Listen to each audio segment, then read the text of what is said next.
Médio, os melhores métodos aplicados na prática diária. Colégio Fênix prepara seu filho para o mundo. Fênix em Guaratinguetá é um sistema anglo. Colégio Fênix, há 5 anos, o primeiro no Enem em Guaratinguetá. Diversidade. Buscar na diferença, diversão, mudança de rumo, encontrar nossa unidade. Ouça. Diversidade. Aponta, ensina, une. Brasil, sei lá, eu não vi na terra inteira o que nessa terra dá. 13h09 em Guaratinguetá. Boa tarde, ouvintes da Super Rádio Piratininga. Cada dia maravilhoso que a gente tem tido, não? Desde o amanhecer até de noite. Diz que essa semana vamos ter aí uma mudança de temperatura. Temperatura caindo, parece que a partir de hoje à noite, amanhã, então... Neve no sul. Neve no sul, chuva por aqui. E essas mudanças, assim, muito bruscas, porque tá quente. Ontem estava calor de primavera, né? Não vou nem dizer que era calor de verão, mas estava um calor de primavera ontem. Hoje também está quente, está quente. Isso é prenúncio mesmo dessa mudança. E aí faz essa mudança brusca e é isso que mexe com o nosso equilíbrio, com a nossa saúde. Então, atenção, já saia de casa com seu guarda-chuva, uma meinha dentro da bolsa, um casaquinho extra, um cachecol, porque na hora que a coisa muda a gente pode se proteger se estiver na rua, né? Hoje a gente vai ter um programa dedicado ao nosso planeta. Educação, temos que ter essa educação ampla, né? Em muitas frentes, além dessa ecologia interior, que é cuidar dos nossos valores internos, né? Do nosso autoconhecimento, dos nossos valores espirituais, que são eternos para sempre. É fundamental que a gente aprenda, continue aprendendo a cuidar do nosso planeta, porque a Terra está sofrendo, né? E está sofrendo por responsabilidade não, por irresponsabilidade nossa, por falta de conhecimento, por falta de informação, por desleixo mesmo da nossa parte, né? Para falar, para a gente ser bem claro, né? Porque todo mundo quer desfrutar. Atualmente, né, grande parte dos seres humanos consegue ir melhorando a sua vida, comprando seu carro, consegue viajar, consegue ir para a montanha, consegue ir para a praia, mas a gente ainda vê muita gente jogando lixo pela estrada. Por que isso? Né? A gente ainda vê muita gente jogando lixo, né, nas trilhas das montanhas, a gente vê gente jogando lixo no mar. E é sobre isso que a gente vai falar hoje. É um oceanógrafo, engenheiro costeiro e professor, chama-se David Zi, e ele ajuda universitários, empresários e governos a compreender o potencial da vida marinha, o potencial do mar, né, que ocupa a maior parte do planeta, né, da vida no planeta. A esperança dele é de que assim, ligados pelo afeto ao mar, todos possam respeitá-lo. Jacques Cousteau, vocês lembram desse oceanógrafo, cientista francês que ficou conhecido por mostrar as riquezas do fundo do mar? Ele tinha um programa na televisão fantástico.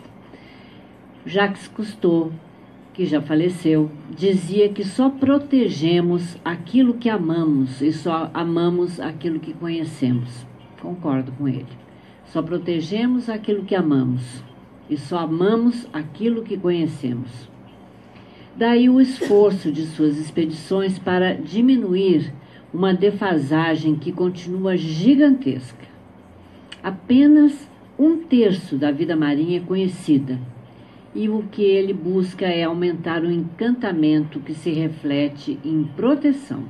Não adianta só a gente ficar muito encantado, né? A gente tem que aprender a proteger a vida marinha, a vida humana, né? a vida na Terra.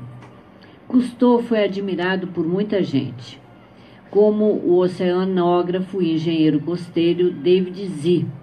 Há 36 anos ele é professor da Universidade Estadual do Rio de Janeiro e incansável na defesa da imensidão azul.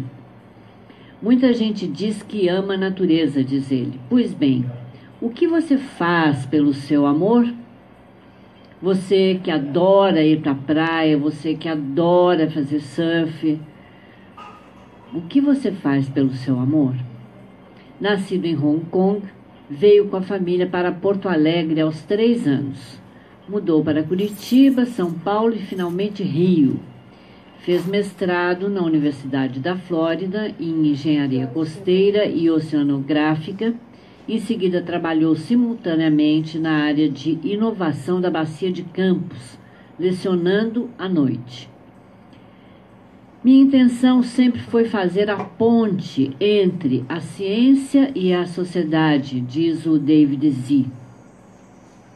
Cálculos, meio ambiente e um doutorado em geografia enriquecem sua visão de mundo e fazem de Z um mestre entusiasta das coisas do mar. Do Museu do Amanhã, pousado na sofrida Baía de Guanabara, no Rio, ele nos deu uma entrevista para a revista Bons Fluidos.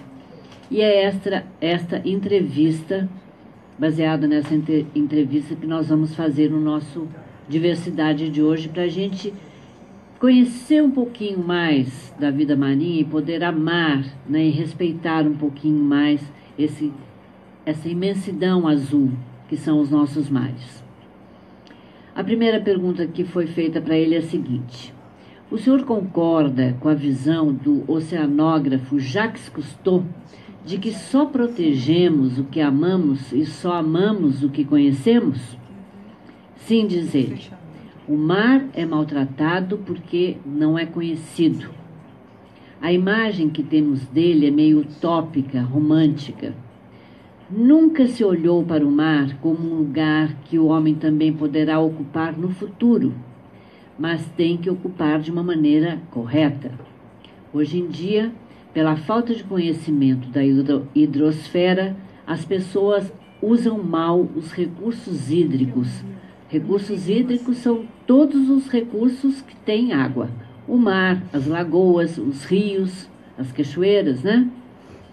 A primeira coisa que se faz é lançar aquilo que não presta nas águas, como se fosse um grande lixão, um lugar de descarte. Aliás, fazendo um pequeno parênteses, nós podemos entrar em contato imediato com esse lixão hídrico que acontece aqui no nosso Rio Paraíba. É só a gente andar a pé, minha gente. Está um lixão ali embaixo da ponte. Um lixão, um verdadeiro lixão. Uma judiação, o que acontece com o nosso Rio Paraíba. Lixão aqui, na nossa ponte aqui, em Guará. Hoje em dia, pela falta de conhecimento da hidrosfera, as pessoas usam mal os recursos hídricos. Não que o espalhamento de matéria orgânica, de resíduos, não seja um serviço que a natureza preste. Ela ajuda sim, mas tem que lançar esses desejos de uma maneira palatável, na proporção exata da assimilação do mar. Como não conhecemos a medida dessa capacidade de assimilação, vamos apenas jogando tudo lá, tudo no mar, porque tudo que vai pelo rio chega no mar, certo? Uma coisa é fazer isso no século XVIII, XIX, quando éramos apenas, entre aspas, 1 bilhão de habitantes. Hoje, minha gente, somos 7 bilhões. Hoje, século XXI, 2017, nós já somos 7 bilhões de habitantes. Eu sento num lugar assim e fico vendo gente passando e fico pensando isso, né? É muita gente no planeta, muita gente. E se temos muita gente, temos também muito lixo no planeta. seja esse lixo aqui na terra, né, ou na água, no mar. Esse equilíbrio se tornou impossível de acontecer sozinho. O homem, diz o David Z., vivia em tribos, era extrativista, e quando a caça começava a ficar difícil e frutas e vegetais escasseavam, ia para outro lugar, migrava, mudava. E o local anterior se recuperava naturalmente. Então tínhamos recursos eternos. Isso há quantos anos atrás, hein? Só que hoje temos tamanha população sobre a Terra que essa recuperação não se dá mais. Não dá tempo, gente, porque a gente é muito consumista. Muito. E somos muito descuidados. Então, a chance de recuperação é mínima, é muito difícil. Diria que é uma questão ética. A nossa ética é humana, ou seja, pensamos mais numa relação do homem para o homem e não numa relação do homem com a natureza.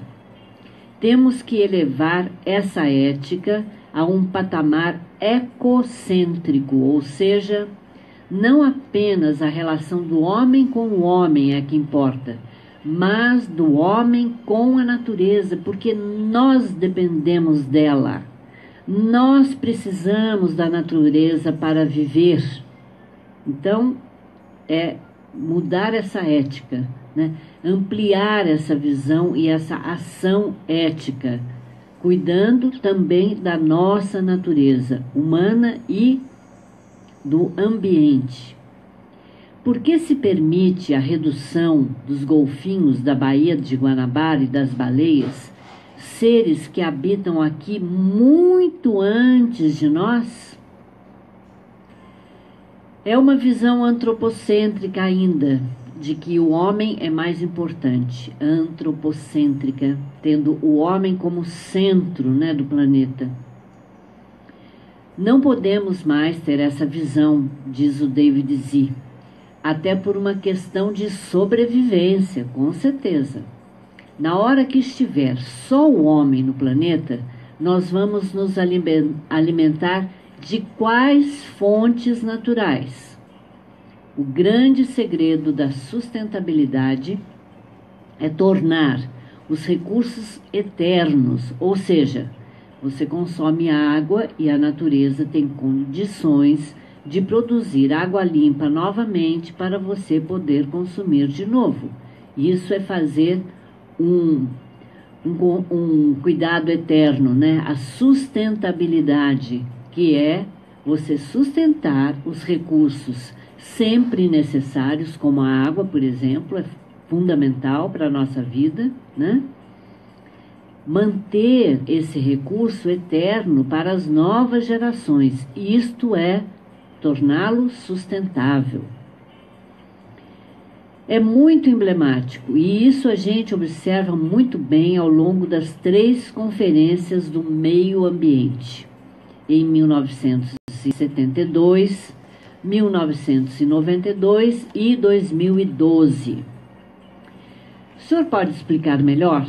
O entrevistador pediu para o David Z. Em 1972, a primeira grande conferência mundial do meio ambiente em Estocolmo tinha o objetivo de conscientizar a sociedade a melhorar a relação com o meio ambiente e assim atender às necessidades da população sem comprometer as gerações futuras. Na Eco 92, no Rio de Janeiro, 20 anos depois, né, da primeira, que foi em 72, a grande mensagem foi que o homem também é importante. O homem também é importante.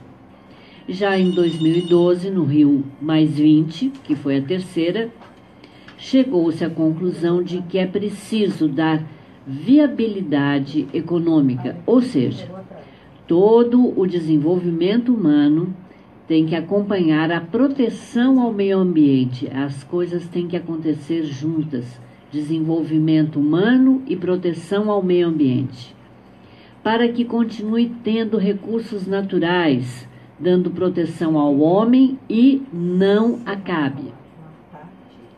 Hoje, as tecnologias mais caras focam esse objetivo. É necessário criar produtos mais duráveis e dar o rumo certo para o seu descarte. Nós falamos um tempinho atrás a respeito do descarte de lixo, né? Que é uma grande preocupação também. Porque o planeta Terra continua com o mesmo diâmetro e a mesma disponibilidade de recursos naturais. O planeta não cresceu, né? O que cresceu foi a população, que está com 7 bilhões de habitantes. Mas o planeta continua com os mesmos recursos e com o mesmo tamanho. Só continua sendo mais explorado, né? Cada vez mais.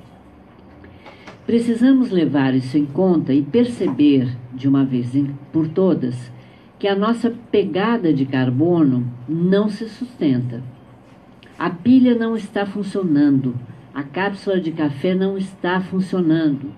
Quem está por trás desses bens de consumo tem que ter a preocupação do berço ao berço, isto é, com todo o caminho de produção da matéria-prima até a sua reciclagem.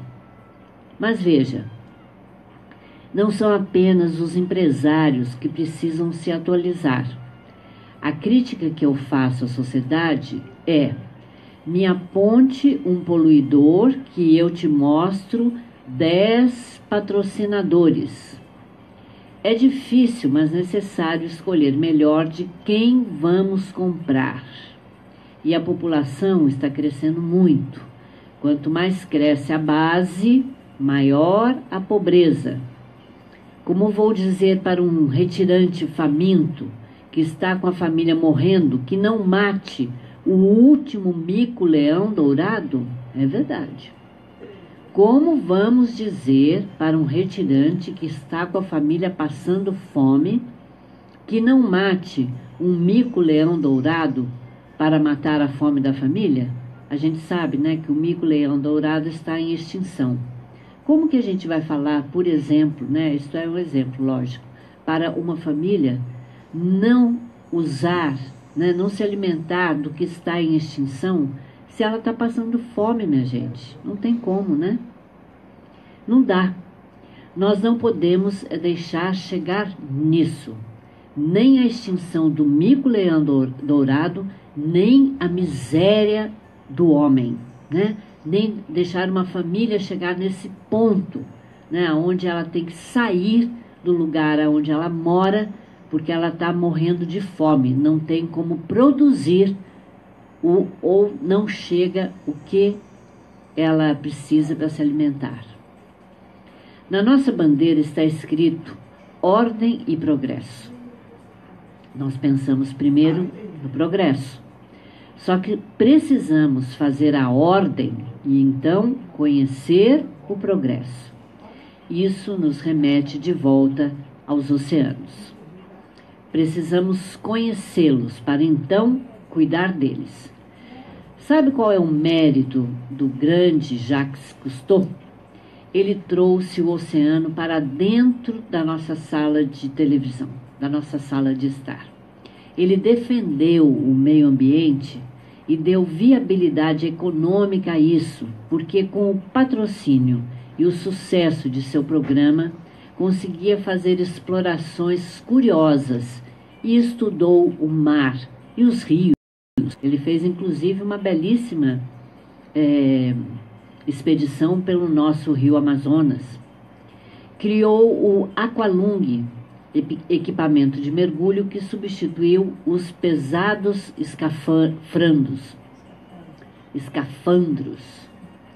Aí, com isso, começou a dizer para o homem como entrar no mar com segurança, tanto para ele mesmo quanto para o meio.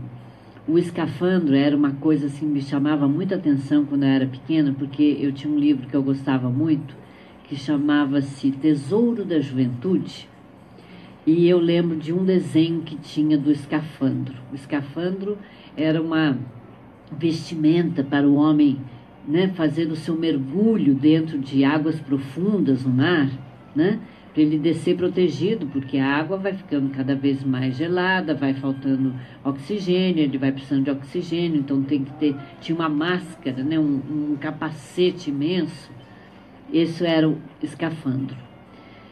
E o Cousteau já pôde fazer essa grande mudança, né, para o homem poder descer cada vez mais profundamente, com mais segurança para o homem e também para o meio ambiente. E como o Brasil tem se comportado, né, nessa relação com a vida marinha?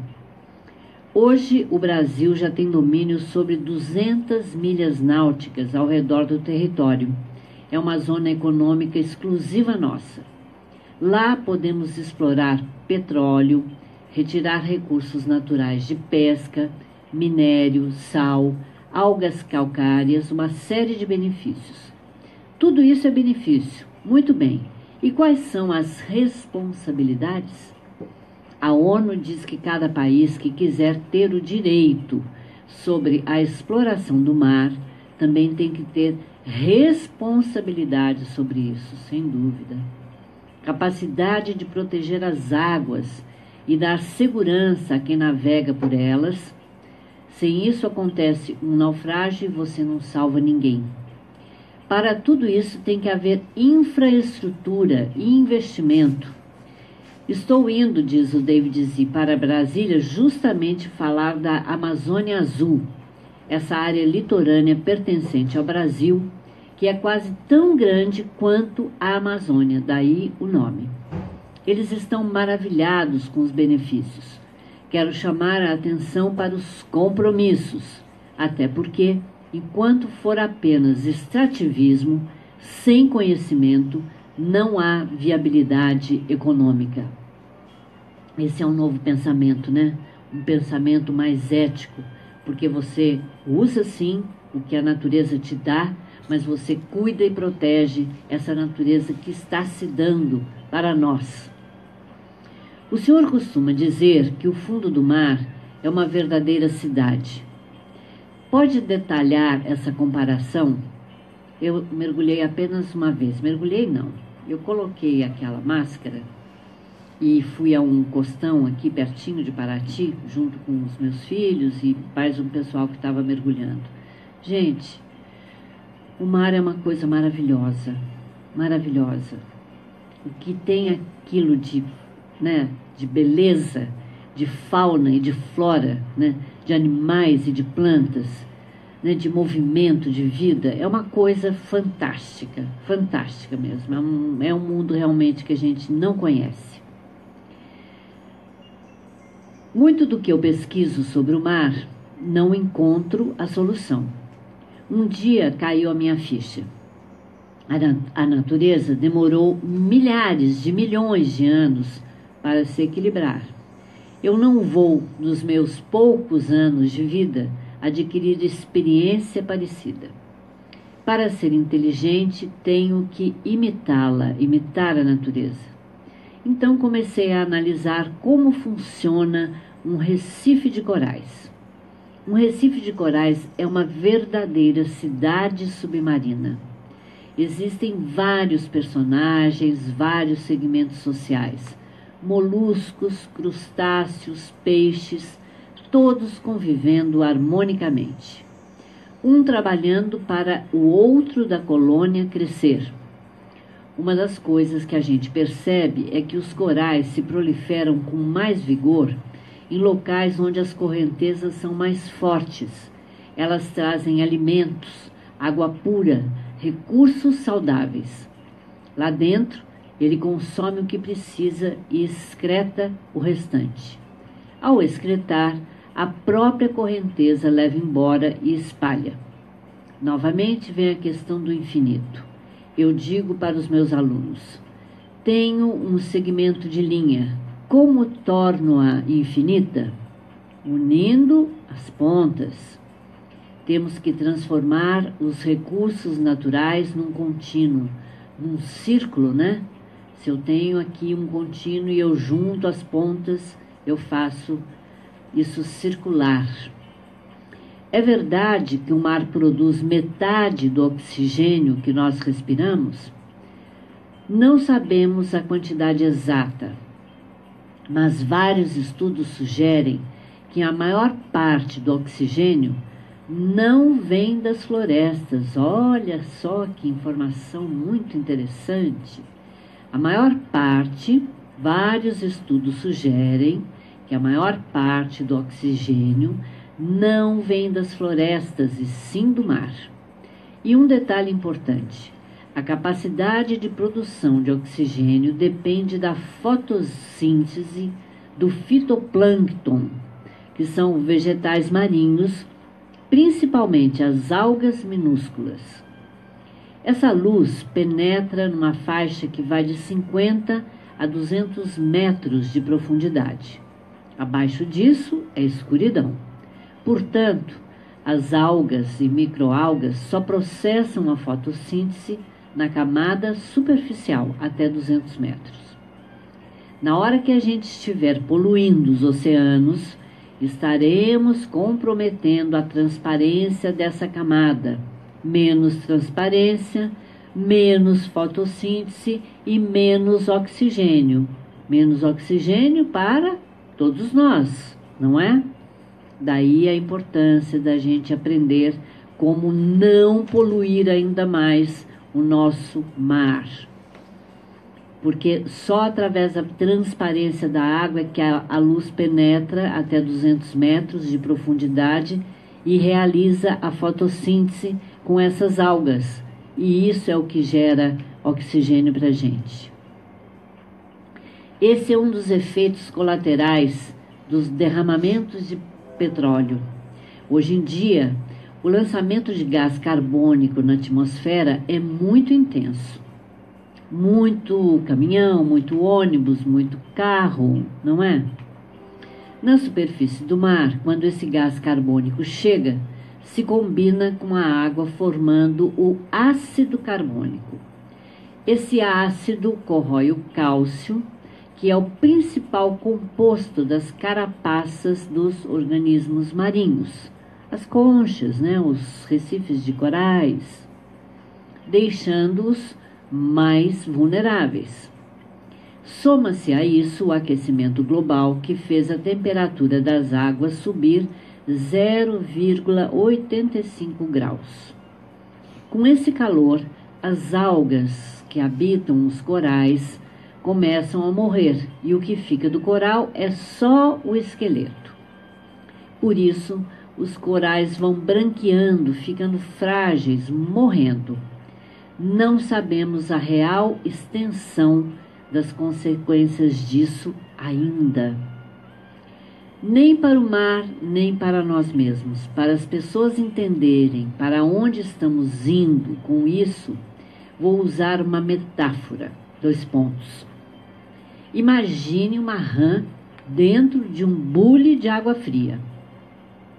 Coloque bule no fogo. Ela fica lá nadando, tranquila, enquanto a água vai esquentando, certo? Chega um determinado momento, morre cozida, lógico. É bem diferente de jogar uma rã numa panela com água fervendo. Ela imediatamente reage e pula. Percebem a diferença? O que o aquecimento global vai fazendo nos oceanos? Não dá tempo dos bichinhos saírem da água, né? Porque é aquela coisa que vai esquentando devagarinho, como a água no bule, né? Que está cozinhando a rã. Se uma rã é colocada numa panela com água fervente, ela pula imediatamente. Ela reage, se protege e vive, né? Mas uma rã colocada num bule de água fria, que você acende o fogo e devagarinho a água vai esquentando, ela vai morrer cozida, ela não sabe reagir a isso. Nós estamos, como no primeiro exemplo, fazendo lentamente o nosso cozimento, gente, o nosso cozimento. Nós estamos fazendo isso, nós mesmos estamos promovendo o nosso cozimento, ou seja, a nossa morte. E as pessoas não estão se dando conta, porque isso está matando a vida marinha, a vida dentro dos oceanos. O senhor defende que os oceanos são a próxima fronteira.